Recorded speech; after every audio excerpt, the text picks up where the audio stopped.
ডালগুলোতে রং করে নেব।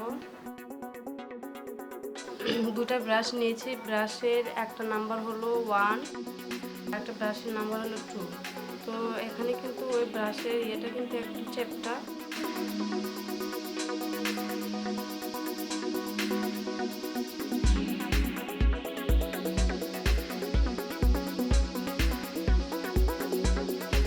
আমার ব্রাশটা দিয়ে আমি এখন পাতাগুলো রং করে নেব। এই ব্রাশটা আমি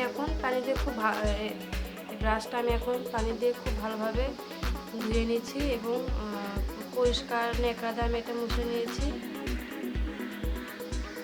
এই কাপড়টাকে আমি এই অবস্থা 2 ঘন্টা ফ্যানের বাতাসে শুকাতে দেব।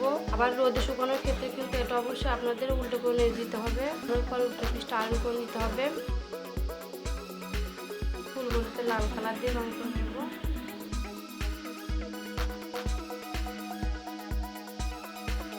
এটা কিন্তু ধোয়ার ক্ষেত্রে কিন্তু আপনাদের কাপড় কাচা সাবান দিয়ে ধোয়া যাবে না, হুইল দিয়ে ধুয়ে নিতে হবে।